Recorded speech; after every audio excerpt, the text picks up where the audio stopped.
Dans le cadre de la célébration de la Journée internationale des droits des femmes, moi je préfère être plus précis, parler des droits des femmes, parce que c'est de cela qu'il s'agit. Quand les Nations Unies ont décrété depuis une trentaine d'années de célébrer cette journée, ça permet de travailler entre-temps à mettre les mécanismes nécessaires pour faire évoluer les droits de la femme. Et l'objectif fixé, c'est un objectif qui est légitime, justement, dans cette vision-là, de faire avancer les droits de la femme. Et donc les États membres des Nations Unies ont l'obligation de travailler, de mettre le cadre juridique nécessaire, de mettre les mécanismes nécessaires qui permettront de faire sauter les obstacles, de faire sauter les barrières qui empêchent que les femmes puissent jouir de leurs droits comme le sexe opposé ou l'autre sexe, le sexe masculin. Et en ce qui concerne le domaine du travail, c'est vrai qu'il y a eu une évolution depuis que les Nations Unies ont décrété la célébration de cette journée.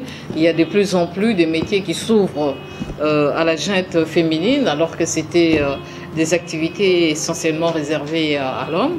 Et donc je pense que 2030, bon, on peut dire que ce n'est pas loin, mais c'est un objectif, parce qu'il faut toujours se fixer un objectif quand on veut réaliser, défendre une cause et réaliser cette cause. Et donc je pense que c'est normal, c'est un temps nécessaire qui permet aux États de travailler pour mettre les mécanismes qui feront avancer les droits de la femme, et surtout dans le domaine du travail. Dans le secteur des médias, je crois que c'est un mouvement qui est dans le monde entier. Le métier s'est féminisé depuis quelques années.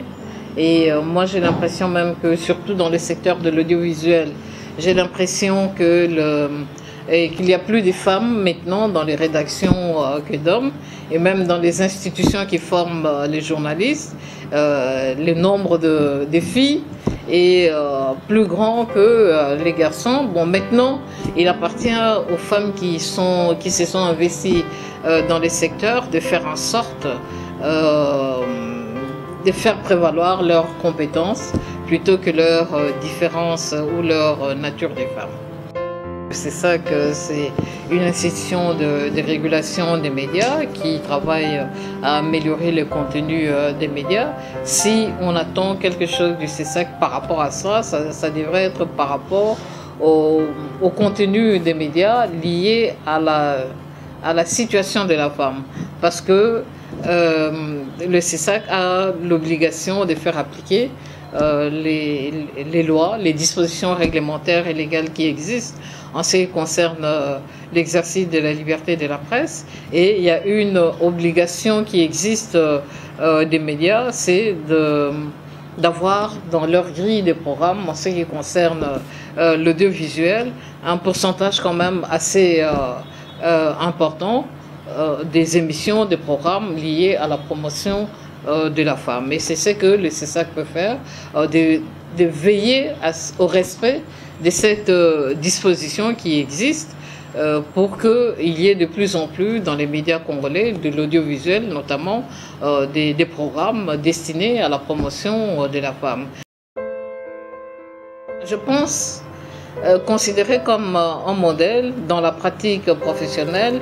Quand j'ai exercé le métier, c'est déjà un élément d'inspiration pour la jeunesse. Et la jeunesse a toujours eu besoin de modèles dans les différents secteurs de la vie nationale. Moi aussi, quand j'ai rêvé de faire ce métier en grandissant, j'avais des modèles. Et donc, on a besoin de multiplier les modèles, de multiplier les références pour que la jeunesse puisse rêver d'exercer un métier, parce que la jeunesse aura vu des aînés exercer ce métier avec beaucoup de panache, et donc on doit être des sources d'inspiration pour la jeunesse. C'est la seule manière d'aider la jeunesse. La société, pas seulement congolaise, la société d'une manière générale, demande toujours beaucoup à la femme, a beaucoup d'exigences vis-à-vis de la femme.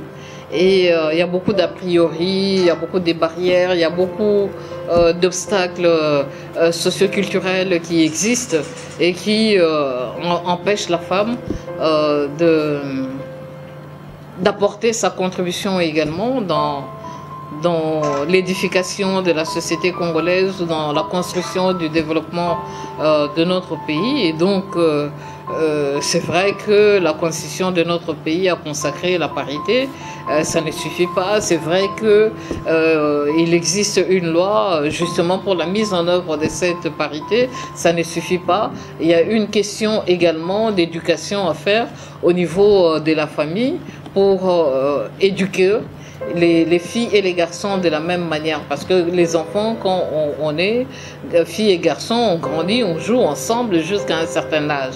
À partir de l'âge de l'adolescence, généralement, l'éducation change vis-à-vis de la fille. On éduque la fille à devenir une femme. Comme l'organisation de la société et la culture a fait en sorte qu'on positionne la femme à un certain endroit.